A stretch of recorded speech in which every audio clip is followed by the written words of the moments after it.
Most riders think buying a new motorcycle is about the sticker price. But what if I told you that certain 2026 models will cost you more in maintenance than the bike itself is worth? Machines that look incredible on the showroom floor, but turn into financial black holes the moment your warranty expires. In this video, we're counting down the top motorcycles you should avoid at all costs in 2026, ranked by their total cost of ownership nightmares. From scheduled services that cost $3,000 to engines that self-destruct at 30,000 miles, these bikes are financial disasters waiting to happen. And here's the kicker. The number one bike on this list can leave you stranded for months even if you have the money to fix it. Stick with me to the end, because this isn't just opinion. It's a cost breakdown based on documented dealer quotes, manufacturer service schedules, and real owner horror stories. Miss this, and you could be locked into a beautiful machine that drains your bank account every 15,000 miles. Before we dive in, understand this. The decision to avoid a motorcycle isn't about the manufacturer's suggested retail price. It's about what happens at mile 15,000, mile 30,000, and beyond. It's about labor hours that stack up because of poor engine access. It's about proprietary parts that only the dealer can calibrate. And it's about known defects that manufacturers quietly expect you to absorb once the warranty clock runs out. Number 7. Triumph Rocket 3. Starting at number 7, we have the Triumph Rocket 3. This massive 3-cylinder platform is a beast on paper. But here's what Triumph doesn't advertise in the brochure. Routine valve clearance checks on this engine require 4.5 to 8 hours of dealer labor. Let's break down the math. Dealer labor rates average between $80 and $120 per hour depending on your location. At the low end, that's $360 just in labor. At the high end, you're looking at $960.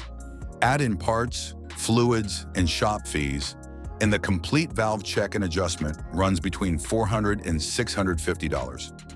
Now compare that to a standard Japanese inline 4, where the same service might cost $200 to $300. You're paying double to triple the cost simply because of how Triumph packaged this enormous engine. The mechanical work itself isn't complicated. The problem is access. The engine is so large and so tightly integrated into the frame that technicians spend the majority of their time just getting to the valves. This is what we call the accessibility penalty. You're not paying for complexity. You're paying for the hours it takes to move metal and plastic out of the way. And this service interval hits you every 12,000 miles. Over the life of the bike, this single maintenance item alone can cost you thousands more than comparable platforms. Number 6. High-performance Japanese sport bikes. At number 6, we're grouping the next generation of Japanese superbikes, specifically the anticipated 2026 updates to machines like the Kawasaki ZX-10R and the Suzuki GSX-R series. These bikes are legendary for engine reliability. The problem isn't the motor, the problem is everything wrapped around it. Modern aerodynamics demand complex, multi-layered bodywork. These fairings aren't simple bolt-on panels anymore. They're intricate, interlocking pieces designed in wind tunnels to shave tenths of a second off lap times. And that's great for performance, but it creates a nightmare for maintenance. Documented teardown procedures for current generation ZX-10R models show that accessing internal components requires methodical, step-by-step removal of multiple fairing sections, inner panels, and frame covers. Even on simpler platforms like the Ninja 400, valve adjustments are estimated at 5 to 6 hours of labor. On a flagship 4-cylinder superbike, you're looking at similar or worse time investments. Here's the financial reality. A valve clearance check that should cost $300 in pure mechanical labor suddenly costs $500 to $1,000 because half of that time is spent removing and reinstalling plastic. You're paying premium hourly rates for a technician to carefully unbolt fairings, label connectors, and route wiring harnesses back into place. And if the 2026 models integrate electronically adjustable suspension, which is increasingly likely, you're adding another failure point. Replacing an active suspension control module costs between $877 and $924. That's not a wear item. That's a potential electronic failure that hits you with a four-figure repair bill with zero warning. This is the labor tax. Your mechanically bulletproof Japanese engine becomes financially punishing because of the complexity wrapped around it. Number 5. Honda Africa Twin DCT. Number 5 is the Honda Africa Twin with the dual-clutch transmission option. The DCT is an engineering achievement. It offers convenience, especially in off-road or touring scenarios, but it concentrates massive financial risk into a single proprietary component. Here's the difference. On a standard manual transmission motorcycle, clutch replacement is straightforward. You're looking at 1 to 4 hours of labor. Parts might cost $200 to $400. Total bill, $400 to $800 depending on the bike. The DCT is not that simple.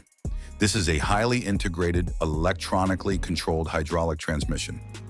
If something fails internally, whether it's a solenoid, a hydraulic actuator, or a mechanical component, you're not rebuilding it in your garage. You're replacing the entire unit. Transmission assemblies for Honda's DCT systems, parts alone, range from $1,800 to $3,400. Add labor, which can run $500 to $1,200 for removal and installation, and you're staring at a $3,000 to $5,000 repair for a single component failure. Automotive data shows high-end automatic transmission replacements costing $5,700 to over $6,000. Motorcycle DCTs are smaller, but the complexity is comparable. And here's the critical point. This isn't a wear item you can predict. This is a catastrophic failure scenario. One day your transmission works perfectly, the next day an internal seal fails, or an electronic module glitches, and you're facing a repair bill that rivals the cost of a used motorcycle. The DCT shifts your repair ceiling dramatically upward. And unlike engine work, there's no independent shop solution. This is a dealer-only, warranty-dependent liability. Once you're out of warranty, you're gambling that nothing goes wrong with a system that costs more to replace than some people's entire bikes. Number 4, Aprilia RS V4 and Tuono V4. At number 4, we have the Aprilia V4 platforms, the RS V4 and Tuono V4. These are stunning motorcycles. The performance is intoxicating, but the cost structure is punishing. Aprilia's V4 engine shares the same fundamental problem as Ducati's V4, extreme packaging density. This is a race-derived engine shoehorned into a street bike chassis. The result is incredible power-to-weight ratio and absolutely miserable maintenance accessibility. Valve clearance checks on the Aprilia V4 are due earlier than most competitors, around 12,000 miles. Documented service cases for the 20,000 kilometer interval, that's roughly 12,400 miles, result in bills approaching $1,700. And specialists consistently note that the V4 engine's tight packaging leads to unexpected increases in labor time as technicians navigate the limited working space. But the financial risk goes beyond scheduled maintenance. Earlier RS V4 and Tuono models exhibited patterns of electrical vulnerabilities. Stators, regulator rectifiers, and premature sprag clutch failures were documented issues. High-performance V4 engines generate enormous heat. The thermal stress cooks electrical components and accelerates wear on parts that normally last the life of the bike. Replacement parts are moderately priced in isolation. A clutch kit runs $479 to $482. A sprag clutch is $134 to $152. But accessing these components requires deep disassembly into the engine cases. You're paying for hours of labor to reach a part that costs $150. This compounds your risk. You're not just paying for scheduled valve services. You're exposed to secondary component failures that require extensive labor to repair. And unlike Ducati, which maintains substantial parts inventory in the United States, Aprilia's logistics network is smaller. Parts delays are more common. If you need something obscure, you might wait weeks. The V4 complexity trap is this. You're paying superbike prices for maintenance on a machine that requires specialist knowledge and extended labor hours for nearly every significant service. Over 50,000 miles, the accumulated cost of ownership can exceed the original purchase price of a comparable Japanese superbike. Number 3. BMW R1300GS. Number 3 is the BMW R1300GS and similar ADAS-equipped touring platforms. BMW has aggressively integrated advanced rider assistance systems into their flagship models. Radar-based adaptive cruise control, blind spot monitoring, and electronic suspension are no longer options. They're standard features. Here's the financial trap. That front-facing radar sensor, necessary for adaptive cruise control, is mounted in the nose fairing. It's in the most vulnerable location possible. A low-speed parking lot tip over, a minor front-end collision, or even road debris can damage this unit. The cost of replacing a BMW R1300GS front radar sensor is $818 to $840 for the part alone. But you're not done. Any disruption to the radar unit requires mandatory electronic calibration. This isn't optional. The system will not function correctly without precise alignment and software calibration. This calibration requires specialized proprietary equipment. Non-dealer shops have to purchase ADAS calibration rigs that cost over $2,350 just to service these bikes. That cost gets passed directly to you. Calibration procedures run $300 to $400 per session. Added up, a simple drop that damages the front radar results in an immediate repair cost exceeding $1,000. And this is before we factor in any fairing damage, bracket replacement, or additional labor. Automotive studies confirm that ADAS components increase crash repair costs by up to 37.6% across the board. This is what we call dealer lock-in. You cannot take this bike to your local independent mechanic for crash repairs. You're forced to use a dealer or a shop with $10,000 worth of proprietary diagnostic and calibration equipment. And every time that radar gets disturbed, you're paying for recalibration. Beyond the radar, BMW's high-mileage platforms carry expensive drivetrain components. Used replacement parts for critical items like the K16, 100 rear shock, or final drive unit cost over $500 and $400 respectively. These are used parts prices. New OEM components are significantly higher. The ADAS crash tax transforms minor incidents into major financial events. And unlike mechanical repairs, there's no DIY solution. You're at the mercy of dealer labor rates and proprietary systems that require certification to service. Number 2, KTM 990R CR and 1390 Super Adventure. At number 2, we have KTM's newest platforms, the 2026 990R CR and 1390 Super Adventure models. These represent the latest evolution of KTM's LC8 engine family. And that's exactly why they're on this list. The LC8C engine, used in the 790 and 890 Duke and Adventure series, has been plagued by premature camshaft wear since 2018. Owners reported cam lobes worn down to the base metal, creating catastrophic engine damage. The volume of complaints was substantial enough that KTM eventually implemented goodwill policies for inspection and repair, covering some out-of-warranty cases. But here's the problem. KTM's initial response was slow. Public acknowledgement was minimal, and owners reported waiting up to 6 months for replacement parts while their bikes sat unusable. This eroded trust and demonstrated that KTM's quality control on new engine platforms is not where it needs to be. The 2026 990 and 1390 platforms are the next iteration of this engine family. KTM claims extended service intervals up to 60,000 kilometers and improve reliability. But pragmatically, you're buying into the next round of large-scale quality control testing. The first 2 to 3 model years of substantially redesigned European engines consistently experience unpredictable component failures.